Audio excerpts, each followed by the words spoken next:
एक दिन हुजूर अलैहिस्सलातु वस्सलाम जलवा फिराज थे।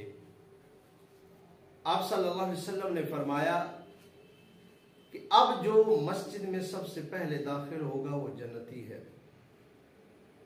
एक शख्स अंदर आते हैं, दूसरा दिन है, आप तशरीफ फरमा है, आप सल्लल्लाहु अलैहि वसल्लम ने फिर फरमाया जो दरवाजे से दाखिल होने वाला है वो जन्नती है।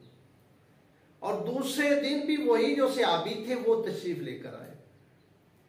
अब हुजूर सल्लल्लाहु अलैहि वसल्लम ने फिर फरमाया, तीसरा दिन आया तो आप सल्लल्लाहु अलैहि वसल्लम ने फरमाया कि जो दरवाजे से पहले दाखिल होगा वो जन्नती है। और तीसरा दिन भी वैसे ही हुआ कि वही सहाबी जो थे तीसरे दिन भी वही दाखिल हुए। अब 3 दिन एक ही सहाबी उस तरह से जा रहे थे और हुजूर सल्लल्लाहु अलैहि वसल्लम जन्नत की खुशखबरी अता फरमा रहे थे। वहां पर हजरत अब्दुल्ला बिन अम्र रज़ी अल्लाह तआला अन्हु 1.25 लाख सहाबा में से सबसे ज्यादा इबादत गुजार जो सहाबी थे हजरत अब्दुल्ला बिन अम्र रज़ी अल्लाह तआला अन्हु थे। सबसे ज्यादा इबादत करने वाले। उनकी इबादत का आलम यह था कि आप पूरा साल जो है वो रोजे रखा करते थे, कोई उसके अंदर जो है वो रोजा नहीं छोड़ते थे सिवाय ईदैन के या जिस दिन में रोजे की मुमानियत हो, इसके सिवा पूरा साल रोजे रखा करते और पूरी रात नवाफिल के अंदर गुजार देते। यहां तक कि जिस रात आपकी सुहाग रात थी, शादी की पहली रात थी, आपने वुजू किया और वुजू करके आप मुसल्ले पे खड़े हो गए। बेगम देख रही हैं, आप नवाफिल पढ़ते जा रहे हैं, पढ़ते जा रहे हैं, पूरी रात आपने उसी तरह से इबादत के अंदर गुजार डाली। वो बेगम भी उस वक्त की थी, उन्होंने भी वुजू किया और अपने शौहरे नामदार के पीछे खड़ी हो रही और आपने भी नवाफिल पढ़ना शुरू कर दिए। सुबह हजरत अमर बिन आस रजी अल्लाह तआला अन्हु आपके बाबा, आपने फरमाया कि हाँ भी रात कैसी गुजरी? तो कहने लगे कि बड़ी अच्छी गुजरी, रात नवाफिल के अंदर गुजार डाली। फरमाया तेरी शादी इसलिए की थी? यहां तक कि शादी वाली जो रात थी उसको भी आपने इबादत इलाही के अंदर सर्फ किया और इबादत इलाही के अंदर गुजार दिया।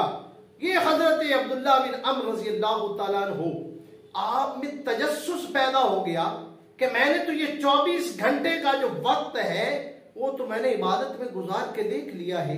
लेकिन हुजूर सल्लल्लाहु अलैहि वसल्लम ने एक सहाबी को 3 दिनों से खुशखबरी सुनाई है, बशारत सुनाई है कि दरवाजे से दाखिल होने वाला जन्नती है।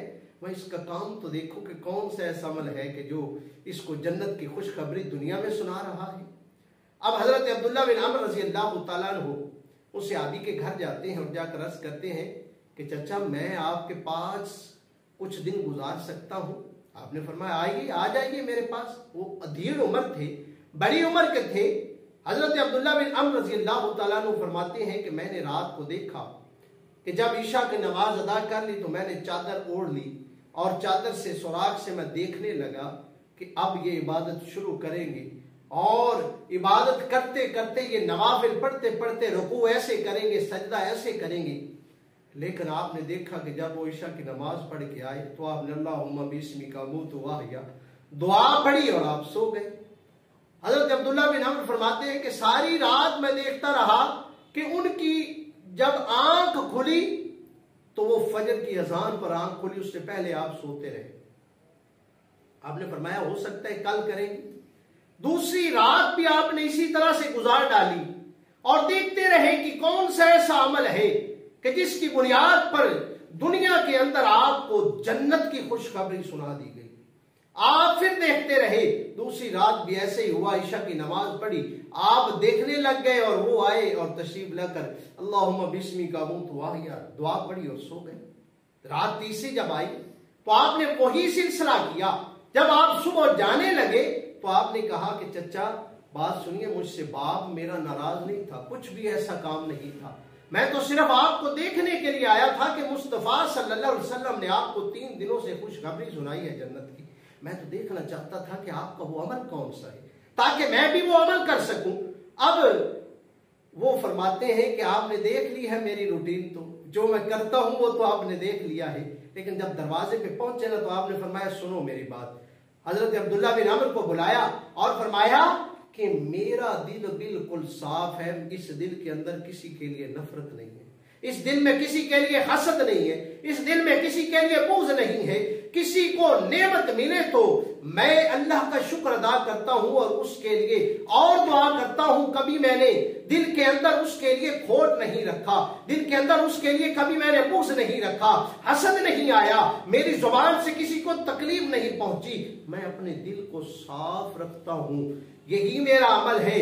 जब हजरत अब्दुल्ला बिन अमर ने ये बात सुनी तो आपके चेहरे का जो तासुर था वो ऐसे था कि आपने बड़े अजीब से अंदाज में देखा और कहने लगा हाजा हुआ, हाजा हुआ, हाजा हुआ। यही वो अमल है कि जिसकी वजह से अल्लाह के महबूब ने आपको जन्नती करार दिया है। और कहा कि ये ऐसा अमल है, ये ऐसा अमल है कि ये बहुत मुश्किल अमल है। अब जरा गौर कीजिएगा कि सारी रात इबादत करना, पूरा साल जनाब मोहतरम रोजे रखना, कुरान मजीद की तिलावत करना, हर एक अमल करना, वो कह रहे हैं ये आसान है, लेकिन ये काम जो है हर के लिए दिल का साफ होना ये मुश्किल अमल है। और आज भी हम इस मुश्किल अमल को दुआ करें कि अल्लाह रब्बुल इज्जत हमारी जुबानों के अंदर भी मिठास पैदा फरमा दे और हमारे दिल भी साफ हो जाए नफरतों से, कदूरतों से, हसदों से और इन सारी चीजों से। जुबान भी हमारी साफ हो जाए गीबतों से, चुगलियों से, झूठ से, गाली गलोच से, ऐसे अमाल से हमारे जिस्म का जो हर हिस्सा है वो पाक और साफ हो जाए। यकीनन ये जन्नत की जो खुशखबरी थी, हजरत अब्दुल्ला बिन अमर फरमाते हैं कि मैंने 24 घंटे का सिलसिला तो पूरा किया है, लेकिन ये जो सिलसिला है ये मुश्किल है। अगर आपने नमाज पढ़नी है वो अपने लिए पढ़नी है, आपने इबादत करनी है वो अपने लिए करनी है, मैंने रब की बारगाह में झुकना है अपने लिए झुकना है। लेकिन ये ऐसा अमल है, ये ऐसा अमल है कि जो अल्लाह को भी पसंद है और अल्लाह के महबूब को भी।